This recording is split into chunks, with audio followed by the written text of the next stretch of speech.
There are many different styles and approaches that artists use to capture the elusive magnolia blossom. Notice the delicate petals, the beautiful shades of pink and purple and blue, the beautiful negative spaces created by the branches and the sky peeking through, while others just leave the negative space white, which is also beautiful. I found the paintings of magnolia blossoms with birds especially beautiful, so I thought it would be fun to try to find a magnolia blossom with some birds launching on them. So I set out to do that.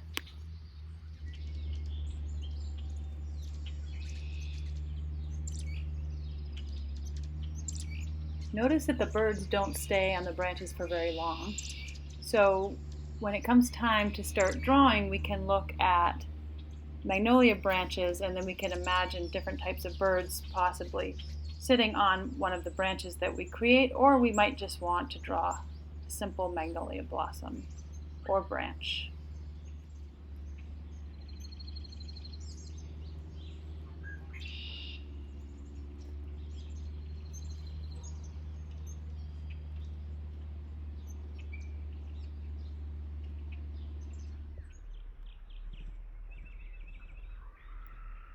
For the purposes of this activity, we're going to be looking at this image that I took of my magnolia branch, and we can imagine a chickadee sitting on the branch, or you might want to choose a different type of bird.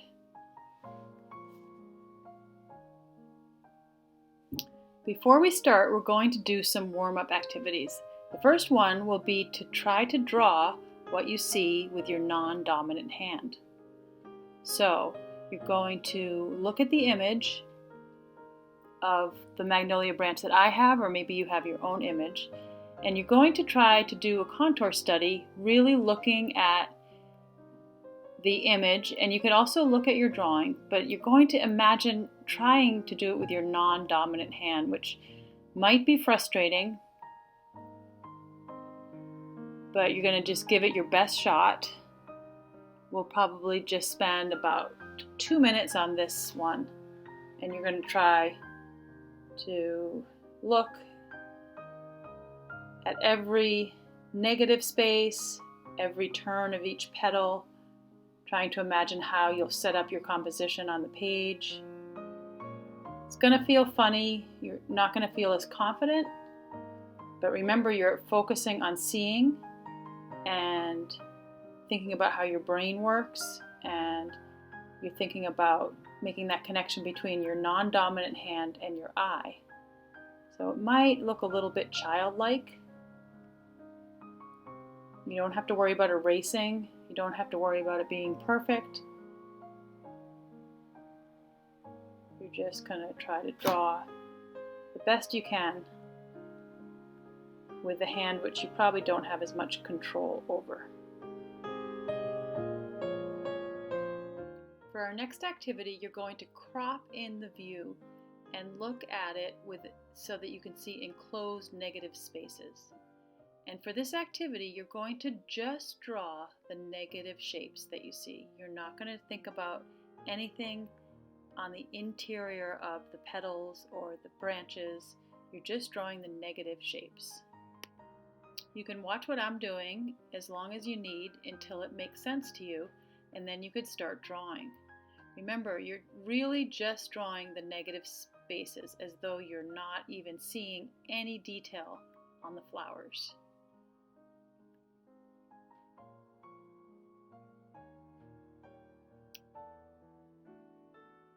You can think about using a nice dark, confident line, not needing to erase unless you really need to, but just notice every little nook and cranny that those negative spaces make. And they are formed by the branches and the petals, but you're not drawing the branches and the petals, you're just drawing what's between them. So it might end up looking a little bit like a map or a puzzle piece, or a bunch of puzzle pieces together. Take your time You can even start coloring in the negative spaces because you might start getting confused about which shapes are which. So you can go ahead and color in or shade in the negative spaces, remembering that's what you're drawing. Since we have 5 minutes to do this, you don't want to be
For our next activity, we're just going to focus in on one portion of the composition, and we're going to just do a nice large kind of Georgia O'Keeffe style study of this flower, just looking at one bud or one blossom and trying to make it fill the whole page with just that one shape, as though you're doing a real close-up on the camera, zooming way in and just drawing one shape. So this is only going to be a 5-minute study, so you don't have much time. You're just going to try to get down, starting with a contour, and then you could think about shading. So we're going to go ahead and draw it together for 5 minutes, just focusing in on one part of the composition.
For our next activity, we are going to do a watercolor sketch of our Magnolia branch. And we're going to think about using our watercolor as though it were a pencil.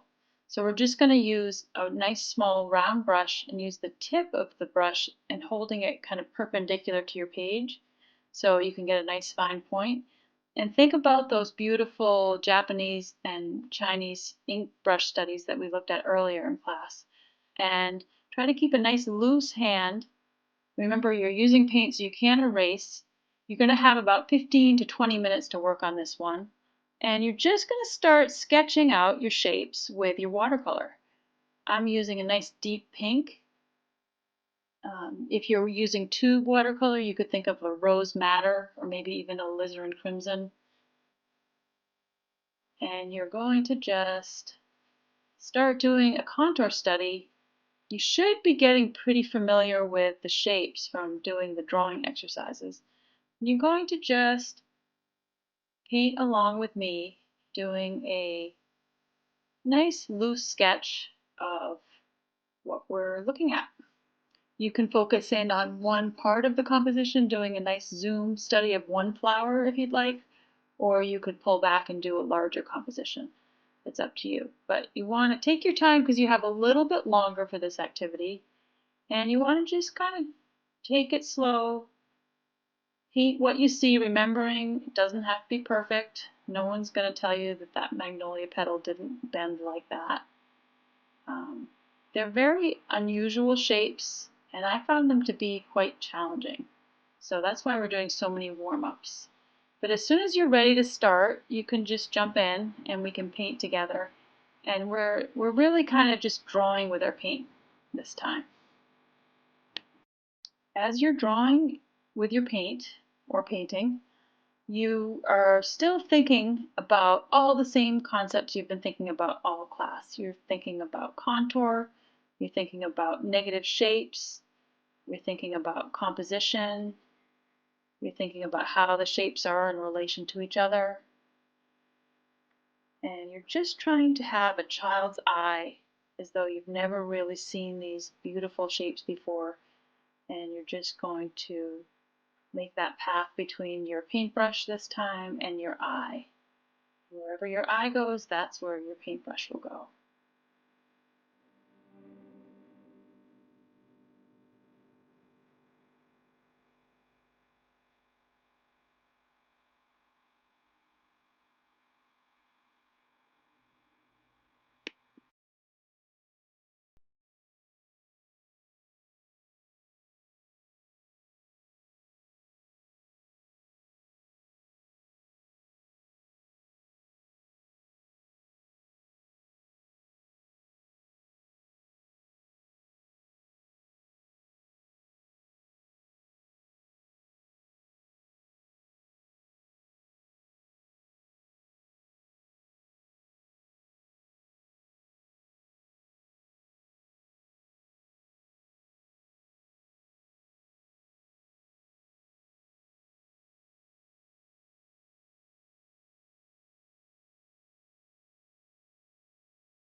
Using tube watercolor, you could just add a little more water to the rose madder or whatever pink that you chose.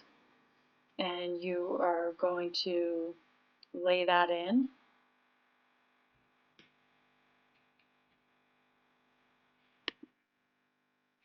You could also think about using a permanent rose or a magenta, remembering less pigment equals a lighter color. Laying in your medium tones, more pigment equals a darker color. Using your paper towel as you need to wipe off your brush. And you can go into an even lighter tone If you're using pan watercolor, you might see it on a nice light pink on your palette, or you can even sneak a little bit of white acrylic in with one of your watercolors.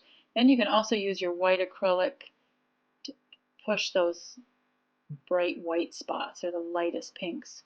You could also just use the white of the paper. It's up to you. So I started with my darkest darks, then my medium tones, and then picking up some light areas and trying to get some blending happening.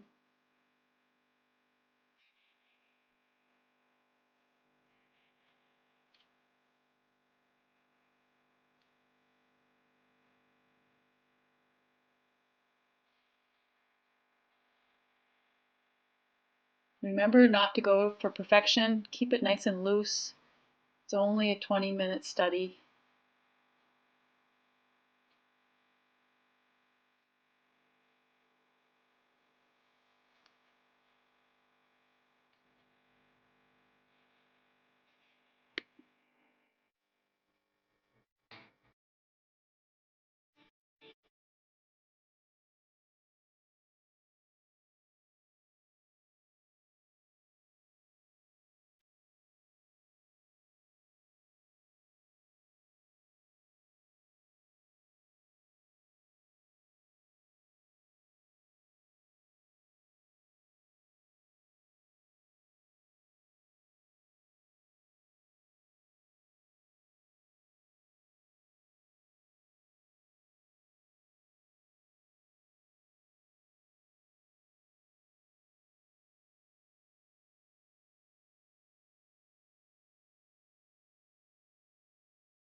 After you do the 3 basic tones, then you can go back and push the darks even darker, make the lights even lighter.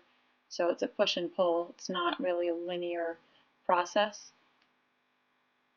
Then you can think about those little pieces of green that you might see on your magnolia branch, and you can think about using a nice kind of a grayish yellowy green.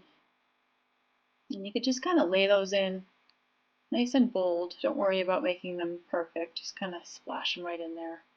Don't worry about staying between the lines.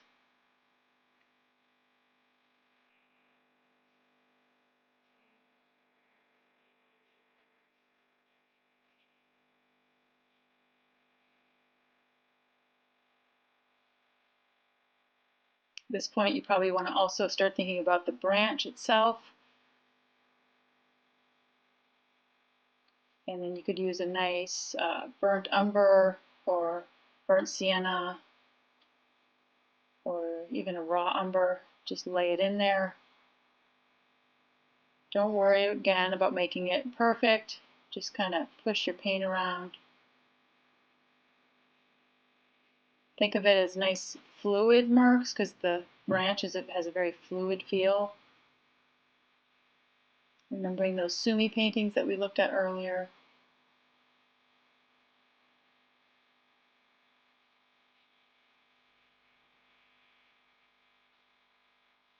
You can think about lights and darks in your brown, or you could just make it all one tone. You can add any last minute touch-ups as you're just slowing down at this point, squinting, looking at where you might want to push those highlights with your white acrylic, or softening out your highlights with a wet paper towel to get the white of the paper.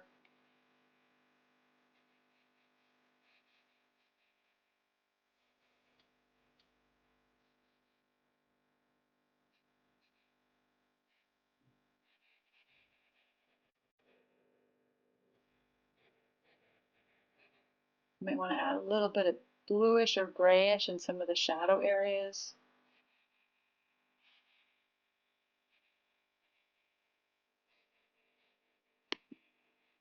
For our last activity, we are going to do an extended study of the Magnolia branch, putting together all the things we've learned so far. So we're going to go ahead and tape down our watercolor paper onto our board.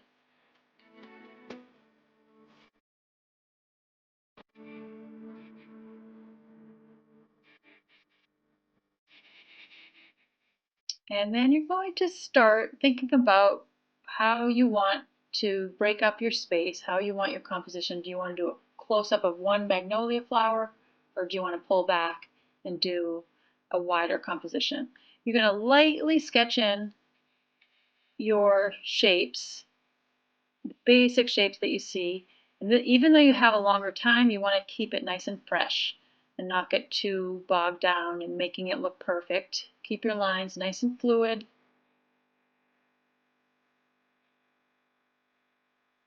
Take your time. So you're just going to keep on sketching out your piece, remembering that you're going to start this time with a pencil sketch, and then you'll be working your way into adding a bird if you'd like to, and then also adding watercolor. Or you could keep it a nice value study as well. It's artist choice.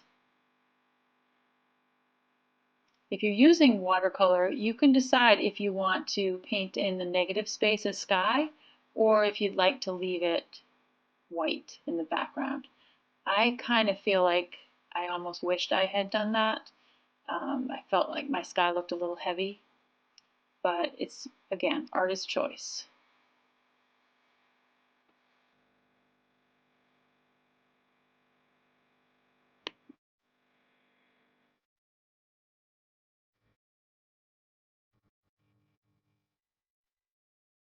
So we'll just sketch together now, making sure you get it exactly the way you want it to be. So walking that fine line between being careful and being too rigid. So you want to keep it loose, but you do want to feel happy with the way it looks. So that fine line we always walk in life. And again, as you get more confident, more clear on where your composition is going to be and how those petals are constructed, how the shapes of the flowers are in relationship to each other, and you can start getting darker with your marks. So if you were using an HB to do your sketching, you might want to think about using a 2B. I wouldn't really go any darker than that. Unless you're planning on keeping this a pencil study, then you could use some nice dark pencils for your values. But keep it a nice 2B for your contour lines. Now we're just going to draw it together.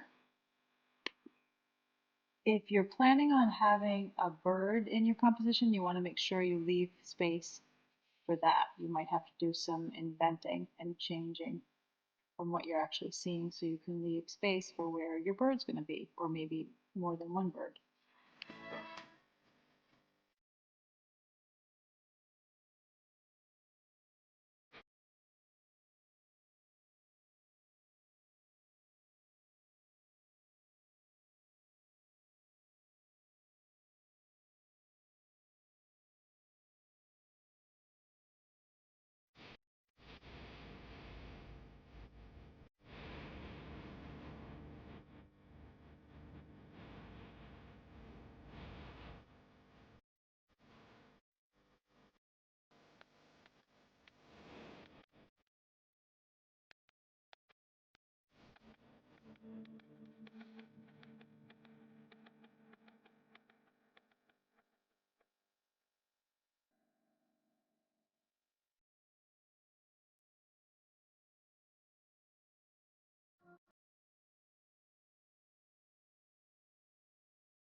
Sketching the bird into your design is totally optional, but if you'd like to do that, you could use a bird reference that you have, or you could look at the bird reference that I have here.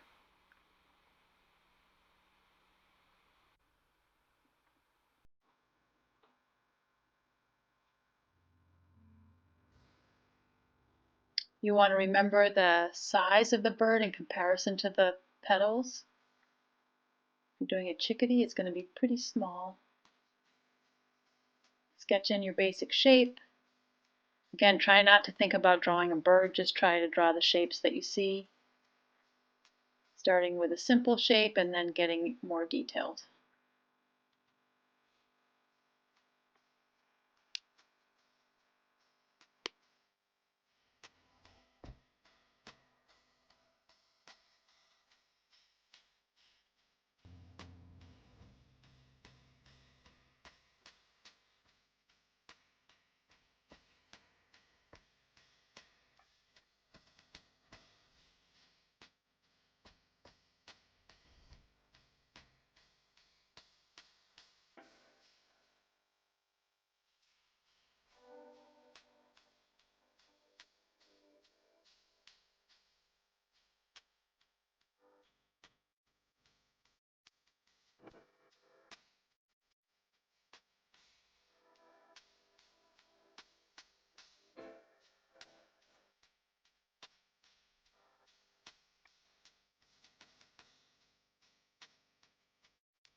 Before you start painting, you could erase any extra lines that you don't want to have there, or you could leave them as well.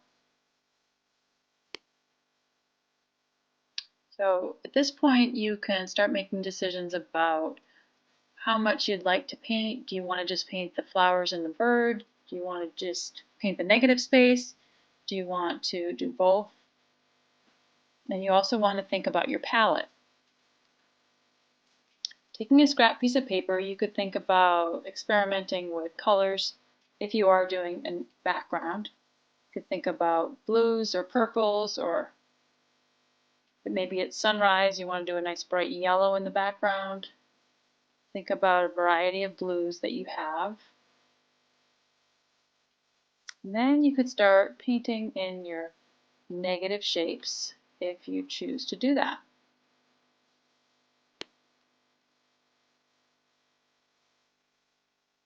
Work with a nice light touch in your negative shapes. Don't be too rigid. Some of the blue spills onto the magnolia petals. It's just going to look like a nice shadow. So don't worry about that. Use your paper towel as much as you need to sop up extra water. It's also a nice idea sometimes to lay down just some water in the background, and then when you put your watercolor on top of that, the paint will just kind of seep into the areas that are wet. So that's a nice little trick. Again, this painting video part is going much faster than I actually painted it, but there's not a lot of instruction in terms of doing the negative shapes, especially this nice simple background. Just lay it in there. Sop it up as much as you want with your paper towel. You could keep it, I would suggest keeping it nice and light. I think I went a little heavy on my sky, but you can do it however you want. You can even take a sponge and kind of sponge it in.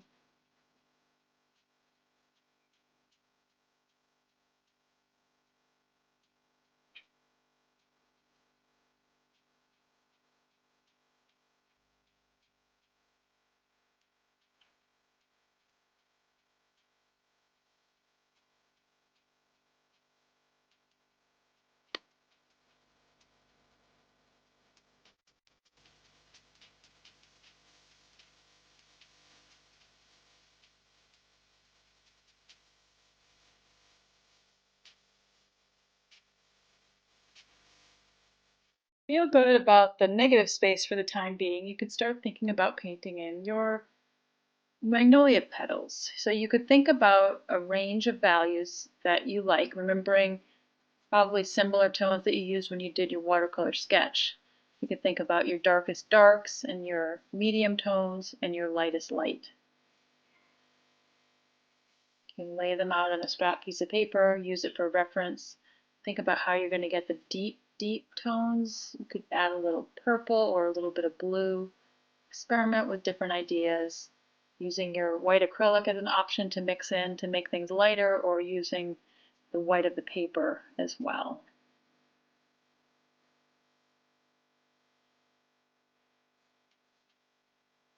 Once you feel like you've experimented enough with your palette on your scrap piece of paper, you can also remember your white watercolor, and you can go ahead and start putting in your darkest darks.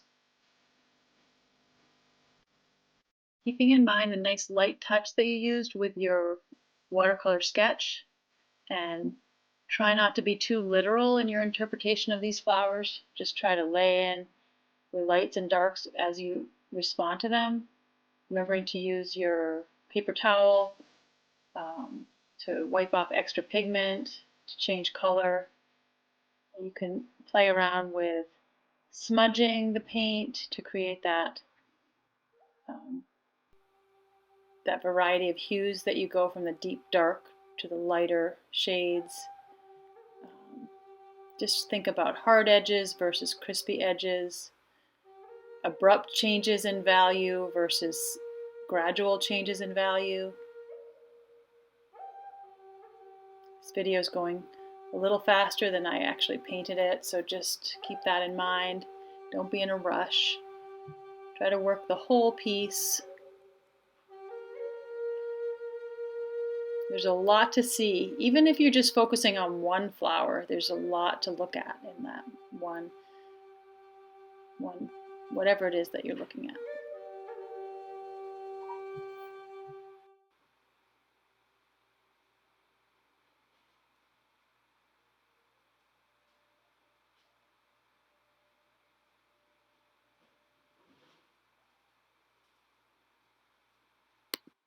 Going from your darkest darks to your medium tones, and then thinking about using white when you'd like to add white, whether it's the white of the paper by pressing into your watercolor, using more water, less pigment, or whether you want to mix in for a more gouache type of look, mixing in the white acrylic for your lights. Play around with what happens when you paint wet next to wet, and what happens when you paint wet next to dry. Remembering not to use too much water and try to keep it from getting away with you.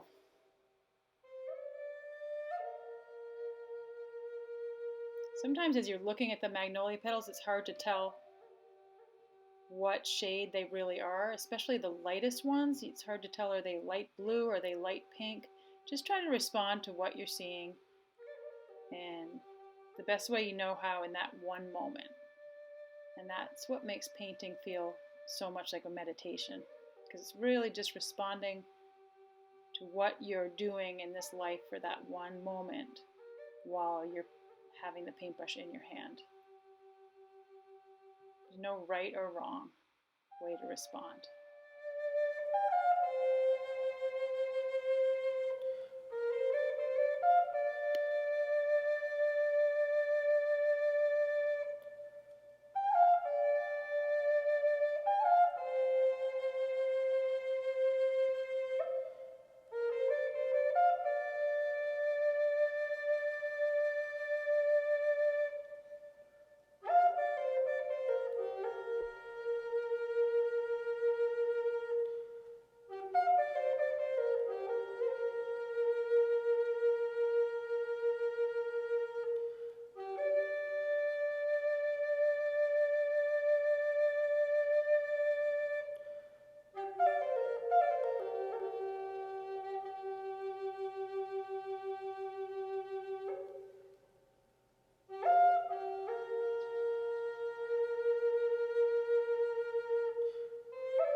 If you are painting the bird, you just want to again respond by putting in your darks first, noticing where the darks are.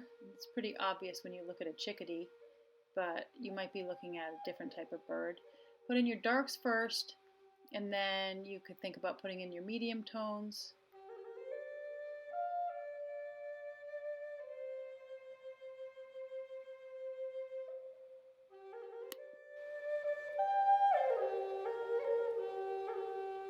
Noticing what kind of patterns are created depending on the position of the wings.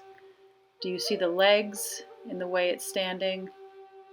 Can you see the fluff of the light feathers? Do you see the strong lines of the harder feathers, like the ones on the wings and the tail? Try to just respond to what you're seeing.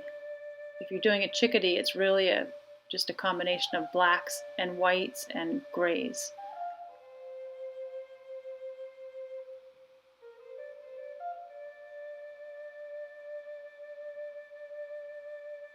Keep it nice and loose. Try not to be too literal.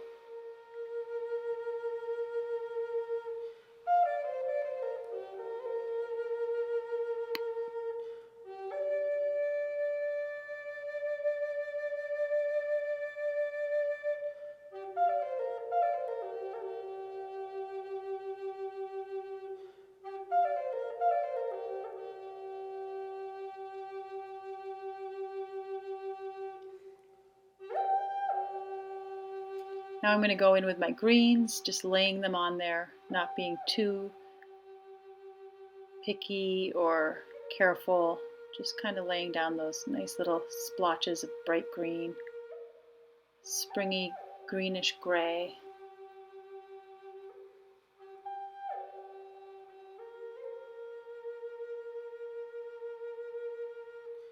And then you could think about experimenting with making that nice twisty fine line of the branches, and you could paint them in using whatever types of browns or even blacks that you'd like to use. Keep it nice and fluid.